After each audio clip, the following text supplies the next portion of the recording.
La etapa indígena.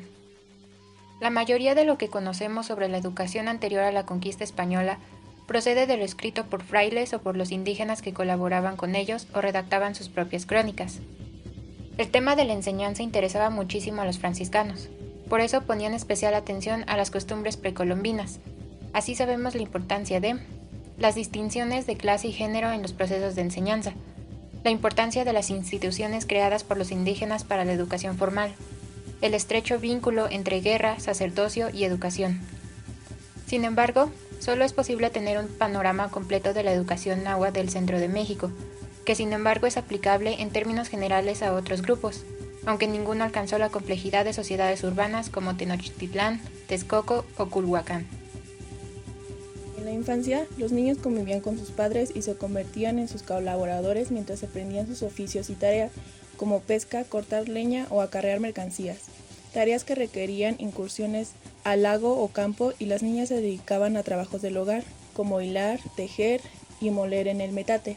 Los hijos de los nobles pasaban los primeros años de su vida con sus madres, ya que los gobernantes se dedicaban a sus obligaciones propias de sus cargos, recibiendo ocasionalmente la visita de sus hijos.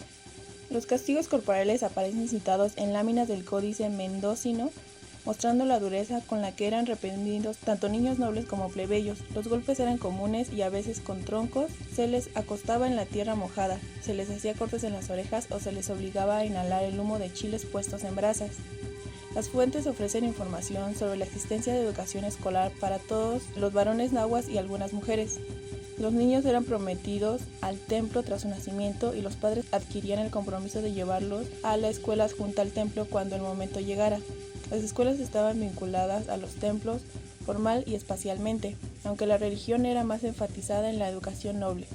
Los niños entraban a la escuela probablemente entre los 10 y 12 años, y algunas de las instituciones que se mencionan son Telpochcali, que significa casa de jóvenes, Calmecac, que significa en la línea de las casas o en el linaje de las casas, Huicali, casa de canto, y Chipucali, casa de doncellas. La casa de los jóvenes. La mayoría de los jóvenes mexicas, y seguramente también de otras ciudades nahuas como Texcoco, Culhuacán o Xochimilco, acudían durante varios años a la Telpochcali, que era la institución para los hijos de los macehualtín o plebeyos. Ahí recibían una educación cuyo énfasis estaba puesto en el entrenamiento militar. En la Telpochcali, según el Códice Florentino, se hacían las águilas y los jaguares, es decir, los guerreros valientes. Los ejercicios militares comenzaban desde que los jóvenes ingresaban a la Telpochcali. Primero, aprendían a soportar el peso cargando troncos a la espalda. Luego, llevaban las vituallas y marchaban a la zaga de los batallones.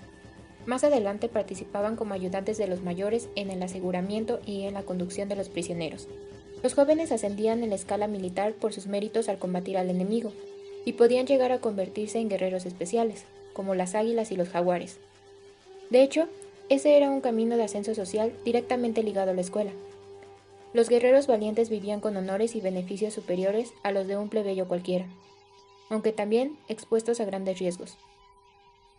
Por otra parte, el ascenso por méritos de los jóvenes de las Telpochcalis indican que las más altas dignidades militares estaban reservadas para los nobles. En la vida de los jóvenes se mencionan las tareas de barrer, encender fuego, presentar ofrendas y hacer algún tipo de autosacrificio. La vida de los jóvenes de la Telpochcali no era tan dura. Podían ir a comer a su casa e incluso podían ir a dormir. El Códice Florentino nos dice que algunos jóvenes tenían amigas con las que dormían, consistiendo en la práctica de escoger la pareja e iniciar la vida común antes del matrimonio.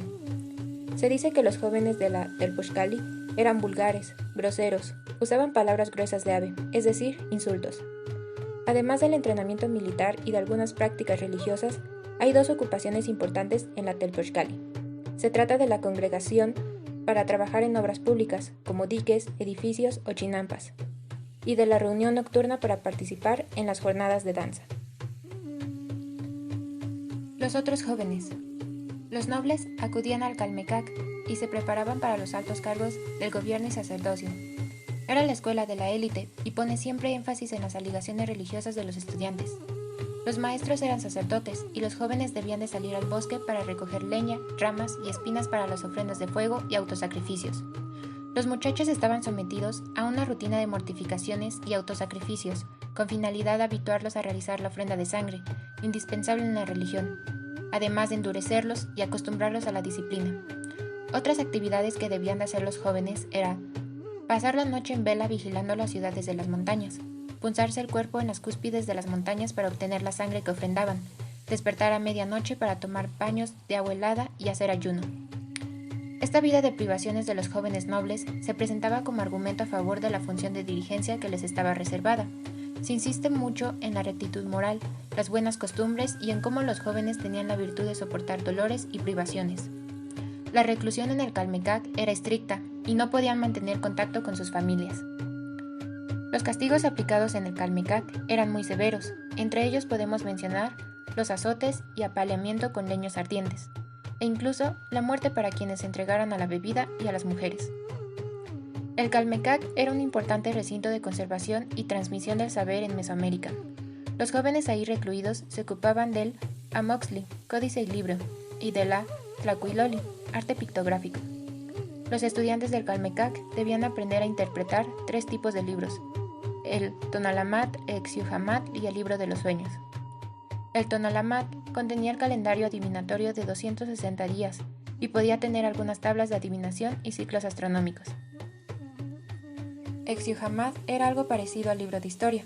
Se registraban gobiernos, guerras, alianzas y otros sucesos.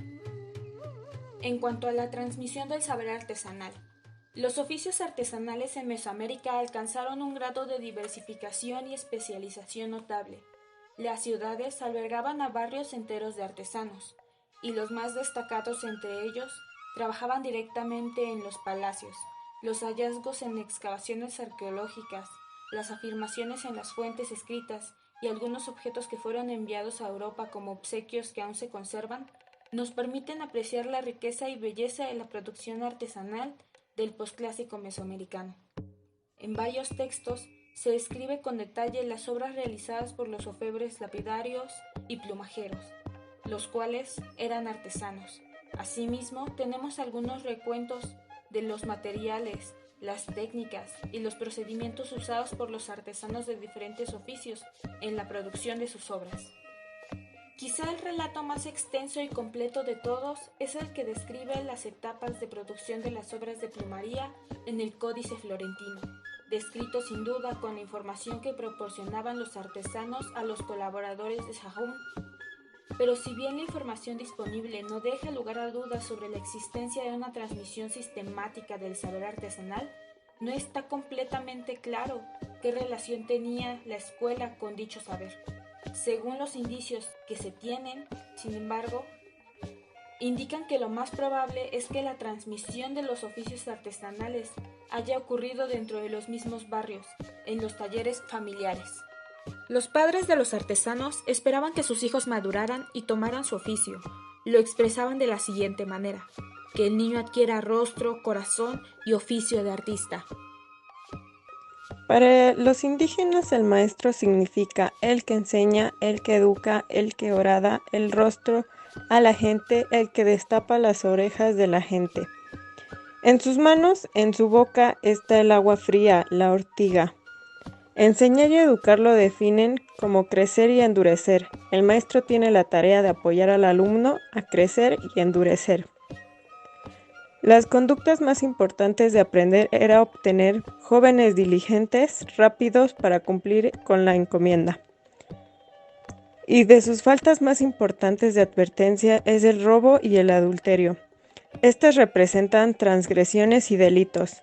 A los nobles se les exigía una conducta ejemplar, que justificara su posición de privilegio y su monopolio de los cargos en el gobierno.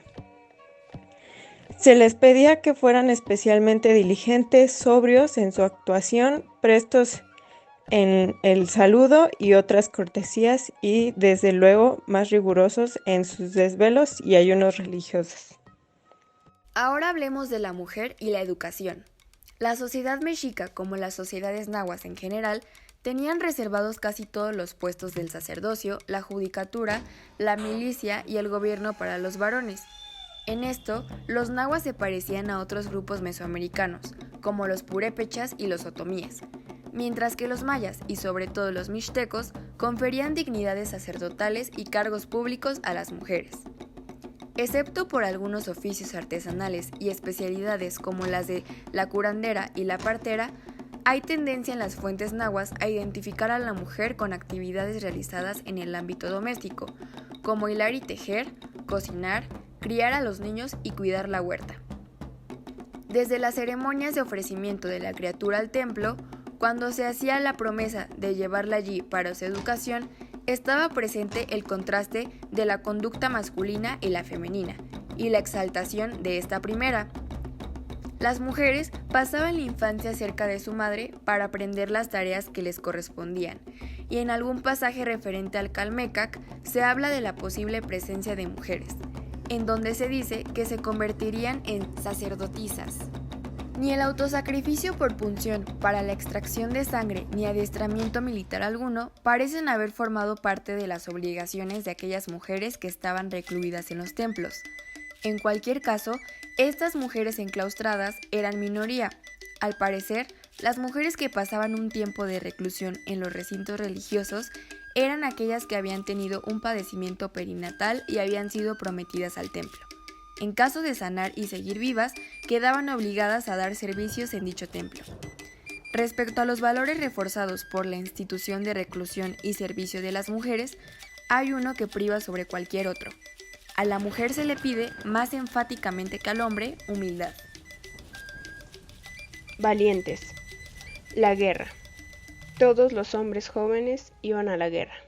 Los macehuales lo hacían dentro de las compañías de sus respectivos barrios, y así integraban los batallones de soldados rasos que formaban el gran ejército mexica. Los pilis actuaban en grupos más pequeños, cerca de los capitanes experimentados, e intervenían para la lucha cuerpo a cuerpo y la toma de cautivos después de que los batallones populares habían chocado. Unos y otros aprendían a pelear como parte de la instrucción que recibían en las escuelas.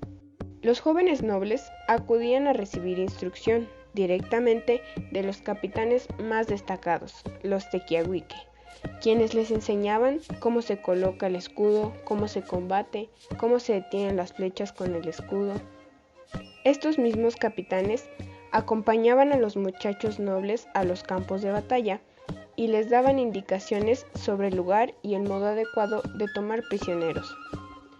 Después de la batalla y al regresar a Tenochtitlan, los capitanes acudían a la presencia de Moctezuma para informarle qué nobles habían hecho algún prisionero.